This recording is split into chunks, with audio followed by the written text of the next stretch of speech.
people are doing? So, oh yeah, it's something special today, alright, because we finally have the iPhone 15s. Well, they launched, we don't really have it in hand, obviously. And let's just say that they have piqued my interest. Usually, that doesn't happen a lot. Generally, what happens is that I just look at the iPhones and I'm like, well, it looks fairly similar to last year. And I'm talking about the entire phone, not just how it looks. But I would say that the 15 Pro Max, that one has my attention. And well, we'll see. You know, the pricing situation is always horrible in India, and I don't even know if I can even afford the 15 Pro Max in India, but we'll get to that in a moment. First, let's talk about the general design that has so drastically improved because of one critical tiny little change. It's not just like a whole redesign or anything like that, but what they did was that instead of giving us rounded edges like we had back in the iPhone 10, they still give us the same square off look, which I personally like a lot, but it's not very comfortable, as you might know. They instead decided to contour just the edge, just enough, like you can see it in the renders and whatnot, and it looks really nice. And honestly, I think it's gonna be massively more comfortable, even though from a visual perspective it's not really going to take away from the slightly unique look of iPhones that we have right now. I think that's a pretty big deal. The biggest change, obviously, and Apple really advertised this quite frivolously here, is the change from stainless steel rails to titanium.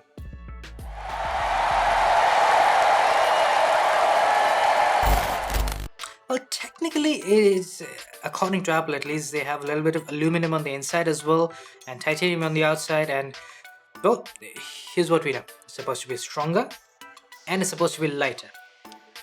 The stronger part, that's nice and all. That's always a welcome change. But the lighter part, I think it's a pretty big deal. Because iPhones, the iPhone 14 Pro in particular, Pro and Pro Max, they were very heavy last year. Like even for someone like me who likes that heft, I felt like it was a tad too much. It didn't bother me personally, but it's definitely something that has bothered some people, and clearly this is a very nice step in the right direction. And that's a big deal because usually Apple doesn't take a lot of steps in the right direction.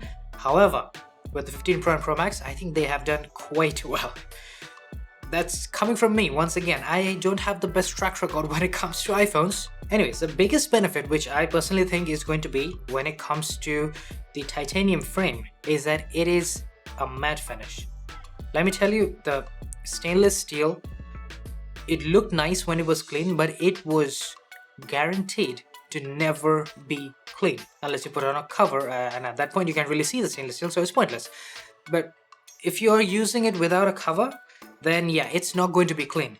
No matter what you do, no matter how hard you try, it's always going to have fingerprints, smudges, and it got scratched so easily.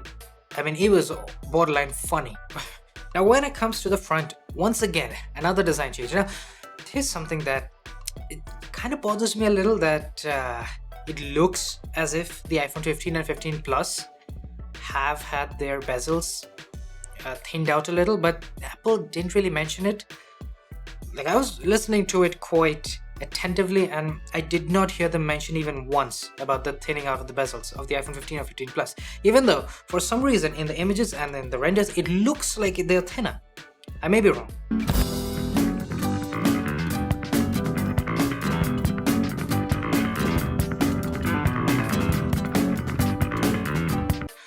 But the 15 Pro and Pro Max, yeah, those have thinner bezels. That's guaranteed. Like, you can see it, and Apple did mention it as well, so that's a big deal. And I think that this is gonna make the iPhone's design significantly better. To be entirely honest, I guess you could call it a minority, because I really like curved edges that we get, something like on the S23 Ultra or basically every other Android flagship that we get. I really like those curved edges. I think they give it such a distinctive premium look, even though it's very overused if you think about it. But I really like that stuff. So for me, iPhones have always looked dated because they stick to that flat display. This time I'm holding out hope that with the thinning of the bezels, maybe it'll finally look, I guess, next generation enough so that it doesn't really bother me all that much. Now, this is obviously a personal pet peeve of mine. It most probably doesn't really match with many other people, especially those who actually like to use iPhones and like iOS and so on and so forth. So with that done, I think the design part is pretty much covered. Now, of course, the charging port is a different situation. We'll get to that.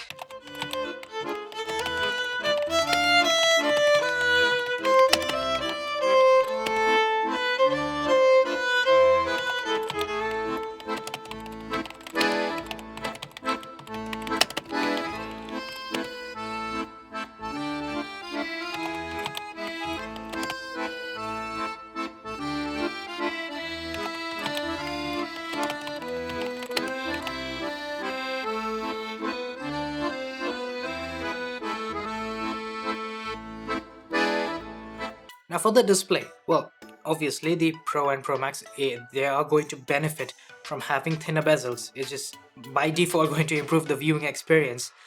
Now, I'm not sure if Apple has solved the issue which we had previously in the iPhone 14 Pro, at least, where the dynamic island, or the cutout for the front cameras, it used to just barely intrude into 18:9 or 2:1 aspect ratio videos like this video right here. It used to just intrude a little bit, and it really bothered me, and it bothered quite a few other people. Some of them could ignore them, bless their heart. The fact that they can ignore something like that, I'm envious. But regardless, I could not ignore it. I could not genuinely get over that. The way it looked, it just didn't work for me. So I'm really hoping that they improved it because the bezels got thinner. I'm just hoping that the dynamic island got moved up just enough so that it doesn't intrude into my videos or any other 2:1 video. But actually every other major spec when it comes to a display, it's pretty much the same for the entire 15 lineup.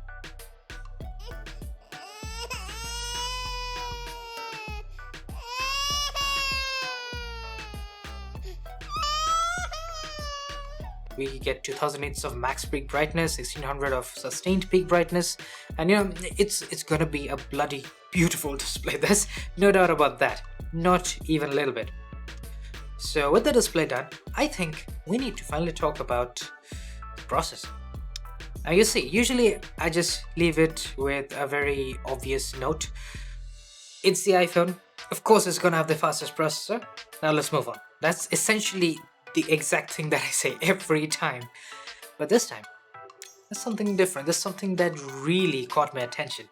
You see, Apple was talking about how fast the cores are, how fast the GPU is, and that's where I think it was only for the A17 Pro Bionic processor in the iPhone 15 Pro and Pro Max where they mentioned that it apparently supports hardware accelerated ray tracing. Now, I don't know how many people actually know or understand what ray tracing really is, but it's a massive deal. Let me tell you right now. It's available in certain PC games, and even with fairly good hardware, it can be bloody difficult to run a game with ray tracing enabled. It's essentially like, you could say, if a game looks 80% close to reality, it has insane fidelity, amazing graphics, you use ray tracing, you get to 95%. That last 15% is a massive jump, I'm telling you. Everything just somehow fits, and your brain just interprets it to be that much more realistic when you have ray tracing enabled. That's honestly the best layman's ways for me to explain it. I think this is going to be very interesting to see. At least I'm curious about how it's going to turn out. Obviously, there's going to be a lot of other problems associated with this, because ray tracing is not easy on the system. Let me tell you right now, the hardware is going to be stressed out trying to run any game in ray tracing. There's going to be problems with resolution. It's guaranteed going to be locked at 30 FPS. There's no way you can get 60, not on the iPhone at least. Or maybe it could completely subvert expectations, who knows, but the processor actually managed to pique my interest quite a bit. Then of course the battery, I think it's going to be pretty much the same, so there's really nothing much to talk about. Apple at least didn't mention that there's going to be particularly good improvements when it comes to the battery life, so I'm just going to leave it at that. However, you know what time it is? It's time for us to talk about those cameras. But first and foremost, the iPhone 15 Pro itself.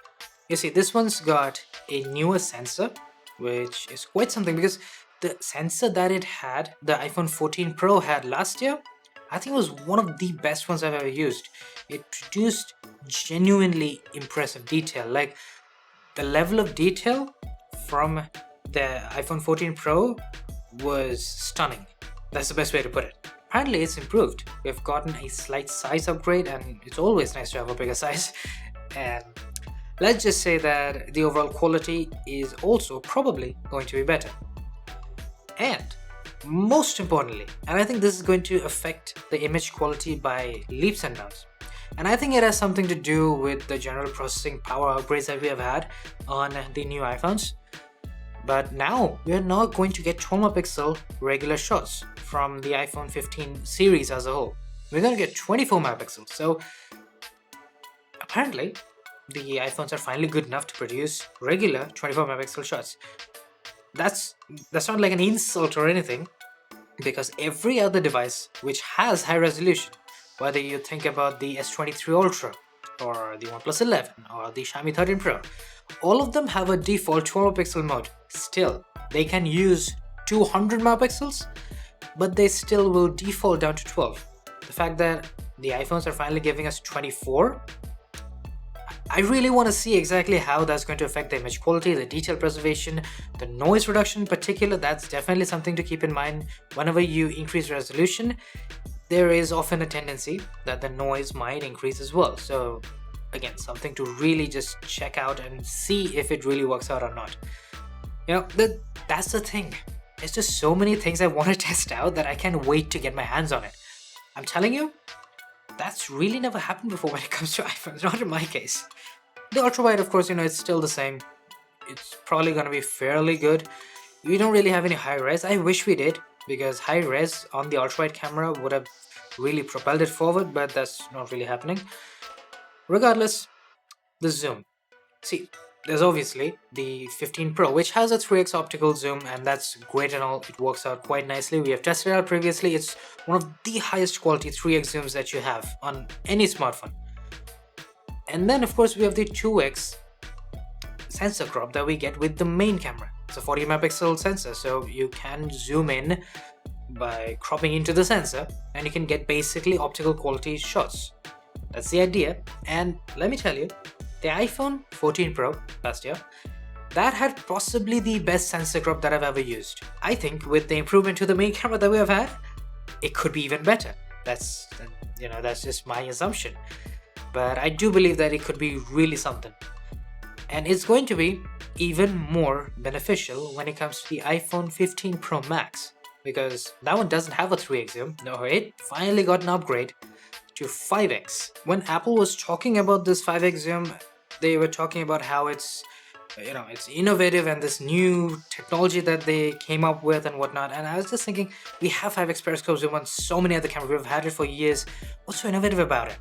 And well, I had to eat my words promptly, because it's not the same. It's not quite a periscope zoom. It's apparently a tetra prism zoom, which looks very different from a periscope. Now, I know it's marketing terms and whatnot, but still, it's different from what we generally have. It doesn't use that whole periscope thing that we get in most other devices, like the S23 Ultra, for instance.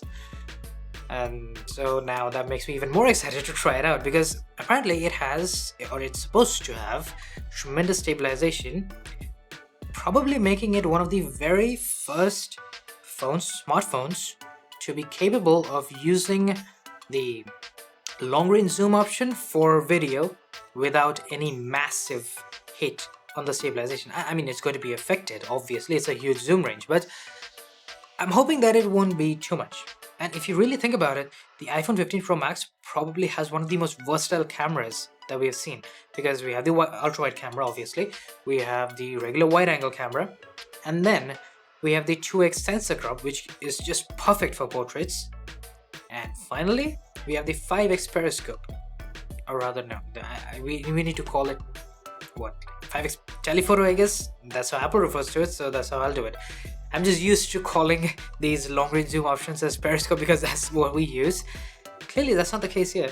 We apparently not only get ProRes video, which by itself is a fantastic option to have, but we also get it at 4K 60. And secondly, most importantly, we also get log options. Now, if you have any idea about color grading and how things work in post-processing when it comes to video production in general, well, you know how important log videos can be.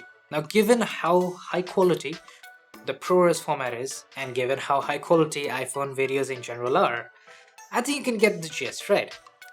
The iPhone's video quality with ProRes and log, at this point, it's probably going to be the closest you can get to cameras like the one I'm using right here, to DSLRs. Obviously, it's not going to have the same depth of field, the same sensor size and all that jazz, but you know, the quality, that's what I'm really interested in testing out. However, one thing that, goddamn, it sucks so bad.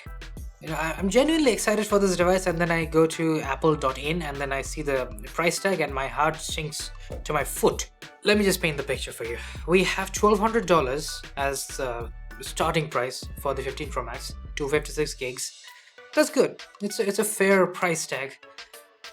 And in India, it costs 1,60,000 rupees.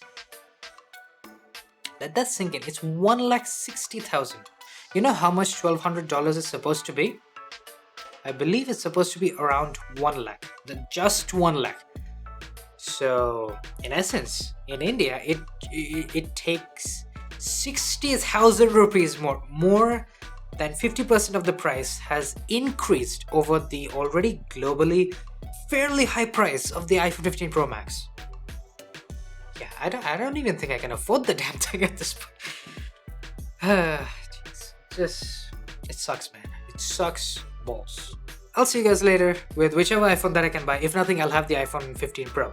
The only thing it'll be missing will be not the periscope, the 5x telephoto lens. That's it. And everything else is going to be pretty much exactly the same. So, I'll be seeing you guys sooner with more videos to come. Cheers.